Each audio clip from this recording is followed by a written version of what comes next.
Howdy, folks. Very excited to be here with you today, kicking off the Partnering with a Purpose session. This is a topic very near and dear to my heart, and I've got a couple of examples of what does that even mean.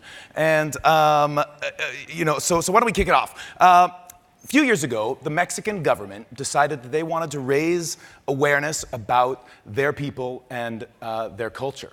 And they could have bought a banner ad, and they could have put up a bunch of billboards, and instead, they funded a circus. Cirque de Soleil's Lucia, if you haven't seen it, absolutely gorgeous production. And in it, they told the story of, so much of Mexican heritage, Mexican culture, and kicked off an incredible piece of art that toured the world. This is such a powerful combination here, right? Because it wasn't just marketing; it was a piece of art and an incredible, entertainment experience. And as you know, maybe I run a high-tech circus as well, so maybe I'm particularly biased towards a story like this. I've been covering rock bands in paint and immersing people in fire in order to be able to get kids excited about science and engineering with expressions like that. And it's a space that I feel like is going to just do nothing but grow because particularly millennials are looking for this. Right? If you want to do well with millennials, do good, right? They're looking for impact stories. They're looking for connection with brands that aligns with their morals. And the wonderful news is there is a lot of them. There's going to be 22 million more millennials than boomers by 2030. This low resolution graph gives you just a sense of just exactly how big that demographic really is. And wonderfully, you'll hear from Mark Cuban later this afternoon. Mark said, even as early as 2013, not only do millennials want to align with their morals, they want entertainment, right? The next generation is immersive entertainment. And even Forbes said, hey, specifically millennials care about this, right? They don't care. They're less about buying stuff. They want to experience. They want the core life experience. And this is something that is really close to my heart. I'm obsessed with immersive entertainment. Just out of curiosity, how many people have done an escape room in here? Oh, right, that's really great. Okay, how many have done something like Sleep No More, immersive theater? Wow, okay, that's still pretty good. So immersive theater, a whole new kind of theater where rather than sitting in a stage facing or sitting in a seat facing a stage, the theater is all around you. And years ago, I decided to go to an immersive theater production called Fellowship, a play for volunteers. And so I typed into my Lyft the address for the ticket, and I show up at a food bank in the middle of Los Angeles. And I walk up to the people checking them in, and I'm like, hey, who wrote this show? And they were like, what show? And I was like, okay. So they seated me down, and me and the other 80 people started to make sandwiches for the homeless. And while we were doing that, a bunch of folks were there, telling the story of homelessness in LA, really giving us a kind of well-produced experience as we sat there making sandwiches, decorating sack lunches, really understunderstanding the state of homelessness in Los Angeles. And finally, at the end, when we decorated the bags had gone off to the food bank to be distributed, did they finally break character, take a bow, and say, thanks so much for attending our theater experience? Now, the thing that was so magical about this is, A, we had paid for it, right? We'd spent money to come and do this, and they'd created evangelists out of us, right? I proceeded to go and tell everybody about the state of homelessness in Los Angeles and sort of what that meant, frankly, until today. This was like a year and a half ago. And so was this a theater experience? Was I a volunteer? Yes, all of those things, and so there's a really powerful, example of what I'm talking about.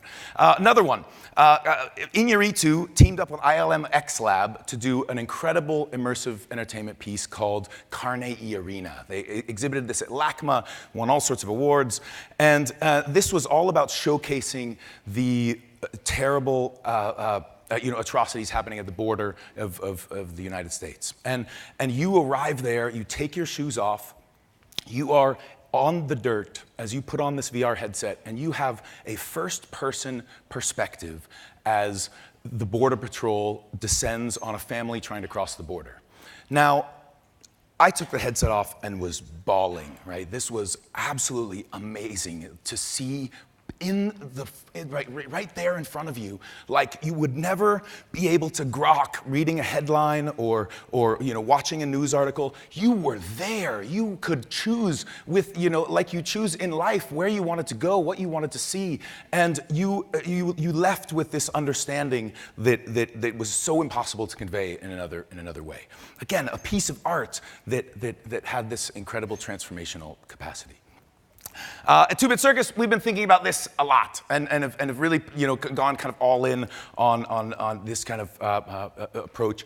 Some of you might have been able to join us Monday night. We had a little kickoff reception at our new micro amusement park in downtown LA, and this is a really interesting setup because we're obsessed with social entertainment, getting people together again.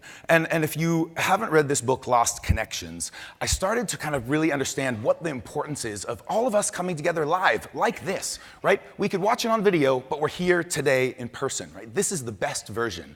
And this guy, Johan Harari, did all of this research around why we get depressed. And after trying every drug, trying all the different things, the reality was we just have to hang out together in public, right? Have friends. I mean, it's nuts. And there's literally a study. The magnitude of having social connections is as important as quitting smoking. Right? Imagine the amount of attention that our society puts on quitting smoking. And there's this monster discontinuity between that and just the importance of like hanging out with your buddies. Right? I mean, that's just nuts. Bowling Alone, incredible book by the Harvard sociologist Robert Putnam, talked all about the ways in which we've gotten together in public over the years, right? Union attendance, church going, Elks clubs, all these different things. And in the 60s, attendance just craters, right? And on average, we're home alone depressed. Now, the thing that was absolutely stunning about this research was at the same time that we don't hang out together in public, civic engagement goes away too. Like around the time when you are face-to-face with someone is when you talk about meaningful issues and are able to decide what you're going to do about it, right?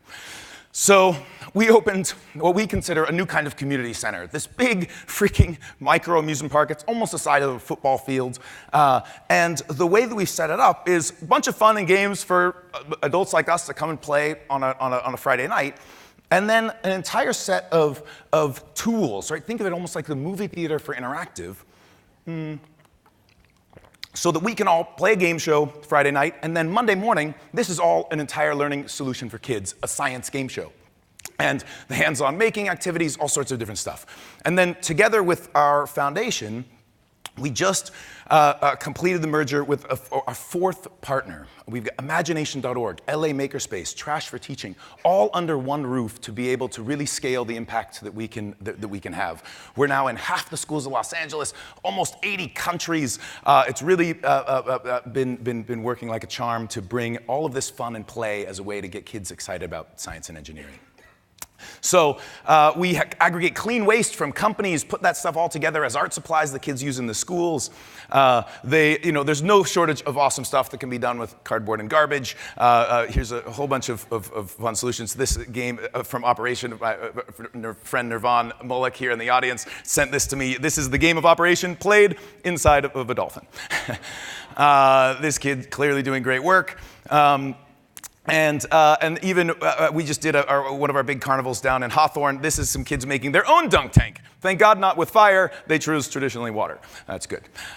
Okay, so before we kick this off, I just want to say one more thing about opportunity zones. How many people know about opportunity zones?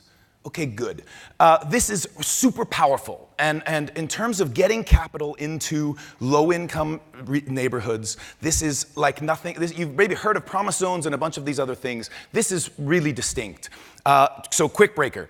You sell $1,000 of Amazon stock, and you can invest that in an opportunity zone and defer the capital gains on that for 10 years. And then at that time, you pay a lot less. But the crazy part is an investment at $1,000 that goes to $10,000, you pay no tax ever on the $9,000.